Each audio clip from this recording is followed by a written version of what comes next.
Tu observeras la fête des moissons, des prémices de ton travail, de ce que tu auras semé dans les champs, et la fête de la récolte à la fin de l'année, quand tu recueilleras des champs le fruit de ton travail. Et c'est à cette recommandation de l'Éternel que les fils et filles de la paroisse Paix du Christ de Fifadi à Cotonou ont porté obéissance. C'était le dimanche 21 août 2022. Tous ces fidèles, amis et sympathisants de cette paroisse ont manifesté sans réserve toute leur joie. Au cours du culte dédié à cette fête, des prières et cantiques n'ont pas manqué de porter les doléances vers Dieu. Extrait.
Situé dans la sous-région du littoral au Bénin, toute l'assistance à ce rendez-vous a eu le plaisir pour cette édition d'être nourrie de la parole vivante, parole de Dieu, par le suprême évangéliste Théophile à Fontonton.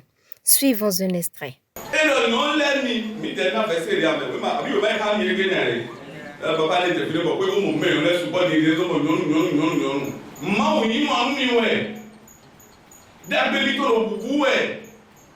Do obedi do du do fi asume to zeme do mana no boya ko gbe mo hole genu du pon ko e do yo don go mi obodo je baba na wa di go bi de ka so sumo na ne ka mo bo nyo da bi be ka boda fun so bo bi ko bo ni se mi fa ge ze mi e se mi baba do e do yi ba e se no bi ati tension yo 10 million no ma e te be ko no fo afi no zu go to pon ko e ka ni wo de bi go se bo fi afi ki go le baba zini di moda no kon kuman enyi me ko is ko bro mini no ko but da bo mi fa ku to no we wa di mi na be da to ko me mi no fi ti ate ali mi na da o fere lo na da to so le ko fi mi fere na wu de na ku pon ble a de na be da no ta bo na no fi mo ta sa lo so lo to me da be da ma bro bi lo kan ya direct le fi lo ni direct le de so mo ta fere ja era fu na ko mi sa si na bo fi mi fere na no na mo ko to me a même bien maintenant beaucoup pas avec toi violer la somme à somme pas sous colonel loi de maman peut la nous dans son maman la de ko et le rien nous bon il ne pas bon viol dans son pays bon we pour les détruire par mon corps comme lui et dans les amis mais le maman les mi no ku ba mi de do Christ et le non nous mi no na ku wa mi de dans la les mi no ku ba mi de mi mo de gana kolon me visita et le non moi na no la sous de son mi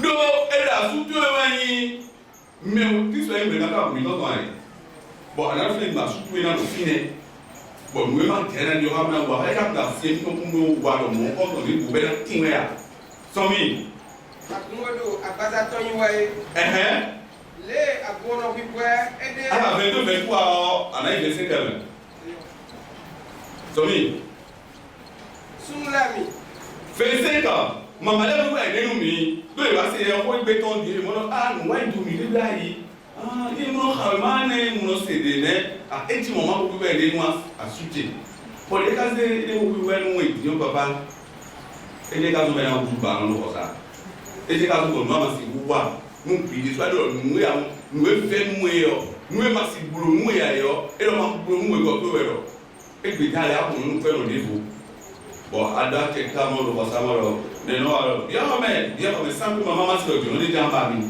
Il y a comme il y a un programme que nous avons maman. Car il est aussi en.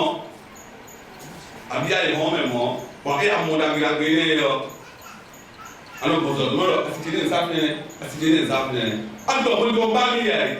Nous te remettons, et pour que le regard à la tête, nous te remettons là. Et là, moi, en attendant, vous voyez, mariage demain. À mon mariage, tout était derrière, mariage, quand des sous s'est fermé, collé, serré. Ah, mais la loi, dis-moi, on a dit, le comment on va là, mais tu as fait des navires, à la tour de télé, et puis, et au diable, et puis, un camion. Ah oui, bon, des civils ou des. Ah oui, bon, des boudés. Bon, car le courant de ma coroya. Et le rémi, c'est pour le dominant plus bête. Mon papa, et le mou, il a monté assez avec les hommes. Et le mini, on a 6 000 tonnes l'air. Hein? Les crises, on a pour ton commentaire pour nous crédit. Oui, des boulons, il a été heureux, il faut citer. Maintenant, je vous dis, c'est que nous avons fait le temps pour le voir terminer à Timba. Tu vois, et quand le couteau bifon, et le bifon, et le bifon, et le bifon. Kaka non, kaka vous êtes des deux tas comme assimilons les mots mais on a une bonne idée. Alors on a zéro billet d'eau et rien si du sitame. Maman, vous le commencez c'est ton papa. Ben là tu dois assister et le oui et car non. Alors oui nous papa, on parle de tout le monde nous on peut venir non. Par ces mêmes fidèles, amis et sympathisants, des actions de grâce sont aussi apportées vers l'autel de Dieu afin d'espérer de plus grandes dans leur vie. Quelques impressions sont recueillies.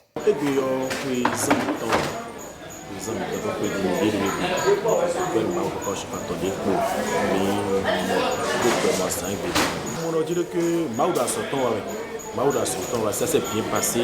Les PCC ici, mais tu peux Mao, tu peux Mao.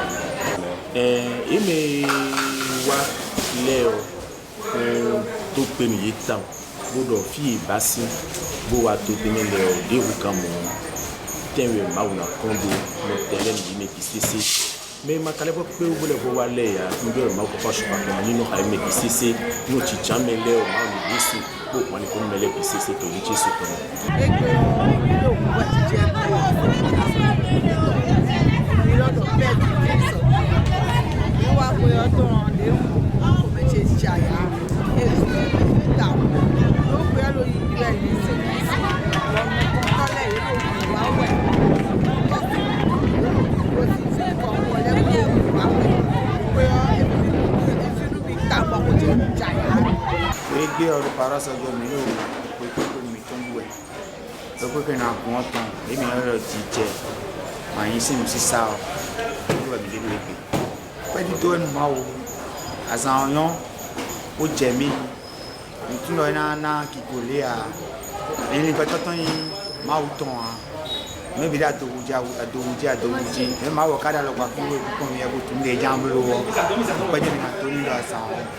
Et que nous avons envoyé des corps à santé pour que nous support à santé.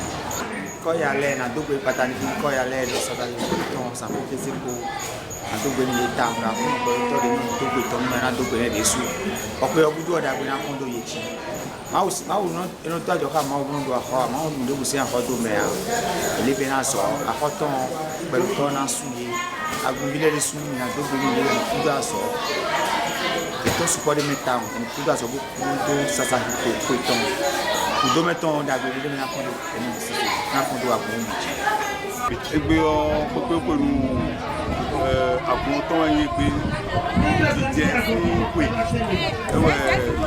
À bon blé pour nous nous mau beroto nous ben mau coeso kaje bi. Mo aya je si asalo ben tout pe nous mau. Bon à bon blé maman les mira wa DJ ne me kodo me wa me tele ko mira wa DJ ne me o de bude wa e je ko pe bo je kan pe bon mele bon wa DJ si we e khle do akumi to wa yin si akun e o di jo wa yin ji bo c'est le jour de la célébration de la paroisse Père du Christ. C'est le droit pour tout le monde parce que Les petits comme les grands sommes tous en joie. L'action de grâce, on doit remercier le Seigneur. Nous avons laissé jusqu'à ce jour. On n'a pas de problème particulier dans nos maisons, mais sur la paroisse aussi. Tout se passe bien, donc c'est une joie, une action de grâce. Aujourd'hui, nous sommes en train de faire notre fête annuelle que nous appelons fête des moissons. Et cette fête, ça a été déjà prescrite dans la Bible depuis les enfants d'Israël, depuis leur sortie de l'Égypte. Voilà, donc c'était depuis ce moment que cette fête a été instaurée par Dieu même à travers Moïse. D'accord? De sorte que année, c'est-à-dire chaque année, vous devrez, c'est-à-dire les récoltes que vous avez dans l'année, d'accord, selon que Dieu vous a béni abondamment, vous apportez, d'accord, des céréales, toutes sortes de fruits, toutes sortes de biens pour venir faire action de grâce. Et ensemble, maintenant, on fait une fête, genre, une fête de charité, en quelque sorte. C'est une fête de bénédiction que Dieu a instaurée. Après cette fête, normalement, tout un chacun de nous avons des bénédictions, d'accord, suivant le cœur que tu as mis, le cœur que tu y as mis, d'accord, dans cette fête. Voilà, donc plus tu donnes de libre cœur, de bon cœur, plus Dieu te bénit, d'accord.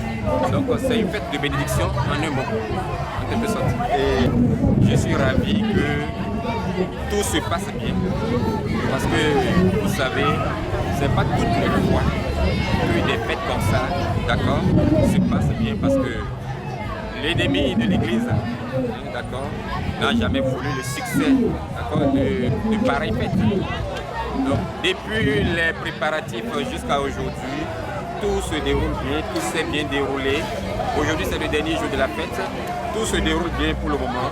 Et dans le nom du Christ, tout va bien se dérouler jusqu'à la fête. Je peux dire que je remercie d'abord les dignitaires de l'Église, d'accord. Je remercie d'abord notre prophète Papa Oshofa, celui par qui l'Église est venue, d'accord, et dont nous on en bénéficie aujourd'hui. S'il n'a pas eu cette révélation, on ne serait pas là. C'est une église de bénédiction, c'est une église de foi. Donc je le remercie. Je remercie tous les dignitaires en leur grade et rang respectif. Je remercie tous ceux qui, de loin ou de près, ont contribué à la réussite de cette fête d'aujourd'hui. Et je remercie tous ceux qui sont déplacés pour que cette fête soit vraiment une joie, une occasion de joie. Je remercie les fidèles de la paroisse, sans oublier le chargé paroissial à Cologan et Loge. Je remercie le comité d'organisation et je remercie tous les mamans qui ont préparé, qui ont veillé ici, qui se sont donnés corps et âme, qui ont fait des déplacements, aller au marché. Je remercie tout le monde. Et pour finir, je remercie le Dieu Tout-Puissant, d'accord, qui veille sur nous tous.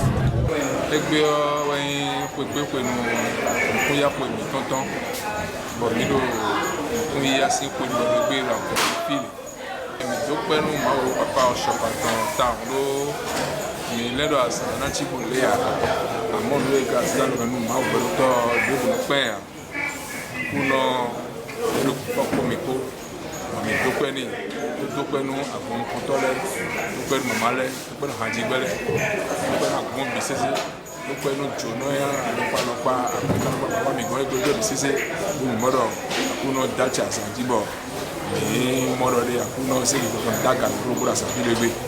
Bí hàn àgùn bílẹ̀ mẹ́ wá gbọ́mọ̀ wá lẹ̀ bìsẹ́sẹ́ gbọ́nà dé fífà kúnná tán ní kọ́tọ́ pẹ̀tọ́lẹ̀ bìsẹ́sẹ́ jí kónú tòná ẹ̀rù ti jẹ́ mẹ́ ọ ní kọ́ńdó àgbálẹ̀ bìsẹ́sẹ́ sá.